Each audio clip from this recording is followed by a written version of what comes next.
Kawhi Leonard feels like a one, but he doesn't elevate others. He's nonverbal. He's not available. He's just the world's best two. I really believe there's a handful of ones. I always thought Carmelo Anthony, your number one has to be your most physically available. They have to play both ends of the floor in their prime. They have to be committed in the weight room. They have to send messaging to the rest of the locker room. And I look at AD, is it fair to say he may be physically a one, but he's really a two? Well, stylistically, and his approach has been a two his whole career. I mean, and by the way, he won a championship as a two, 15 months ago.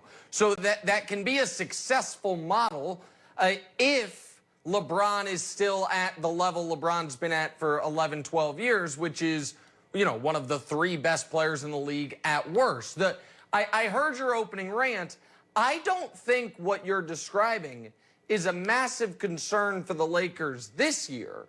It's a big concern for the Lakers in years moving forward, because I don't know if anyone's noticed, LeBron in his last 5 games, he's averaging 34 a game on high efficiency. He looks really, really good as always. And we know LeBron plus AD can be good enough to win the title. The question is, when LeBron either retires or leaves or ages, is still with the Lakers, but is, no longer one of the dominant players in the game, can AD take over? And I understand the frustration from Chuck and from Shaq. I watched the show last night as well. It also should be noted, last year, which was the worst year of AD's career other than his rookie season, he was 21-7. This year, he is 24-10. So he is giving you pretty high-level production. I think they want him, though, to be 28-12 with a couple of blocks. He hasn't elevated to that level, and he is the age where you should. He's 28 years old. We saw Giannis just turned 27. The ages 26, 27, 28 typically are the absolute apex production years for NBA superstars.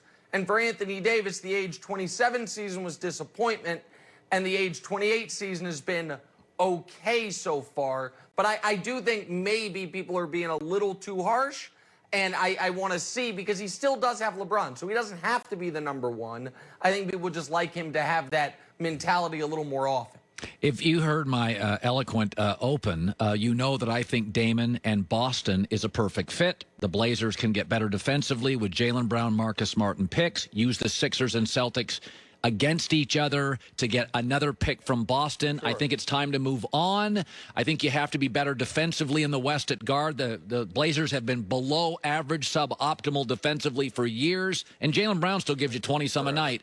What do you make of Dame starting over, blowing it up, making a big deal with the Celtics? Yeah, listen, I think Portland, if they want to be honest with themselves, they are stuck. And the only way to get unstuck is to move on from the best player the franchise has had since Bill Walton. And that's a hard pill to swallow. And no new team president, GM, wants their first move to be, we traded Damian Lillard. But that might be the only move they have. If they move on from him, is Jaylen Brown the best you can do? Maybe not, but it wouldn't be bad. I underrated Jaylen Brown. I have an old tweet out there that Celtic fans love sending my way when I called him a homeless man's Kawhi Leonard. He's better than that. I missed a bit on Jaylen Brown. I didn't think he would be the scorer that he's been to go along with the great defense. The problem is with that trade, Colin, I think Celtic fans are in denial about their team. I think Celtic fans still believe that Tatum and Brown is some duo that can actually do damage in the East. I think Celtic fans would tell you, oh, we have the younger guy, we have the better defender. Portland's going to have to throw stuff in. We're not going to throw stuff in. So, but if I'm Boston, of course, you can have Marcus Smart and Jaylen Brown for Damian Lillard. I'm also not that worried about Dame's game not aging well, because he's such a great range shooter. The guy's my height. He doesn't rely on his athleticism. His quickness is important, obviously. Yes, if I'm the Celtics, I sign up for that. If I'm the Blazers, I have hard conversations about if we need to blow it up. And if so, I try to do a little better than Jaylen Brown and Marcus Smart, but that wouldn't be a terrible package. I want to see you do Wednesday tiers. You have your tiers. I got my herd hierarchy. Yeah. So introduce your tiers and tell me what you think. I want to see that. I bet Kansas City. Oh, come on. You got Kansas City number 1. What's the problem? Their offense is a mess. They can't run the ball. Okay, let me ask, you know what? Honesty moment here, Colin. Honesty moment. If before the year I had said to you, here will be the scenario headed into week 14, okay? The Chiefs are going to essentially be tied with 3 other teams for tops the AFC, because there's 3 other 4-loss teams. I know the Patriots have 1 more win, but let's just call them all tied, right? The teams they're going to be tied with, one of them is going to have a rookie quarterback. One of them, their best player is done for the year in Derrick Henry. And one of them, their defense is just falling apart week by week in Baltimore. So you're like, hey, where are the Bills? Where are my beloved Bills? You know, it's Josh Allen's conference. I'm like, no, actually, they're not very good. And you're like, well, where are the Browns? No, they've fallen apart as well. You'd be like, oh, okay, so that the Chiefs are well positioned. And then if I were to tell you this, Colin, here's the crazy thing. The last 2 months, their offense, pretty shaky. Well, Nick, how are they winning? Oh, they have the #1 scoring defense in the NFL for 2 months. Be honest with me, Colin. Is that a scarier Chiefs team than if I told you they're 8-4, how'd they get there? 35-31 every week. 35-31 every week. Defense stinks, but offense is rolling. What Chiefs team is more threatening to you? The one we have right now with the best defense in the NFL for 2 months, and all of a sudden the offense is shaky, or if it was the same one as the last couple of years? Great offense, bad defense. What's scarier? I think Mahomes playing his best football is the scariest thing in the league. So I would say, if you told me, yeah, he's back to being Mahomes where he can trail 24-0 in a playoff game and win going away. Saying their defense is good, I'm like, all right, it's nice to have a good defense, but it's an offensive league. I think they got to get their offense right. I'm just curious. I didn't see the herd hierarchy because I don't want to pollute, I don't want to have the tiers polluted with your takes. I only watch it afterwards, so I haven't gotten to it yet. Do you have the Patriots ahead of the Chiefs? I'm just curious. I think I do. One spot, yeah. What neck and neck. Okay, so the Patriots can win. The Patriots are allowed to win ugly with defense. Well, the Patriots, by the way, this week scored fewer points and allowed more points. No, they played in the nor'easter. The reason I have the New England Patriots above them is they have, and I think it's important in January, they have a running game. And if Kansas City actually was running the football really well, I wouldn't worry much about their offense. They'd figure it out. I worry when you don't run and Mahomes appears broken. Then I worry, because I don't know what they do well. Oh, Mahomes is broken. Well, look, kind of. Oh, nobody on the internet clipped that and throw back in Colin's face. But listen, so I just want to make it clear, the concern with the Kansas City Chiefs, the official Colin Cowherd position is, don't trust their passing game enough. Okay, Mahomes is broken. See, because here's what I think. And listen, I'm just a foolish fan from the Midwest. I think that the most talented quarterback in league history, who had the greatest opening 3 years of a career, is probably going to snap out of this little mini funk. Did just hang 40 on the Raiders a couple weeks ago.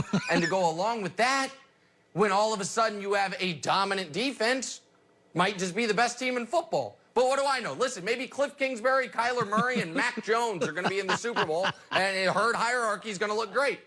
I'll take Chiefs-Packers. I think it'll probably be Chiefs-Packers. Well, now we're too late on time, but I do know that it is, and I'll give you a minute on this, the Boston Writers, you're really irritated. You think Mac Jones is an enigma, a problem for New England. Well, I don't know that he's a problem, but this idea, people are sending me tweets from Tom Curran, Jeff Howe, Seth Wickersham, about how this game, the fewest pass attempts in 40 years, had nothing to do with the quarterback. And by the way, if you like those tweets from Curran, Wickersham, and Howe, buy any of their latest books, all of which happen to be about the Patriots. So, one thinks maybe there's a little bias involved there, but what do I know? And then Wickersham's great, and I love him. The other guys are fine. But here's the thing. Folks, they are trying to, and by they I mean some members of the media and this Patriot Nation is trying to retcon us into believing we didn't see the game we just saw. That why would they have ever thrown the ball? They were so effective running the football. No, they weren't. Scored 1 offensive touchdown. Their final 8 third downs, they missed them all. 0 for 8, 2 for 12 in the game.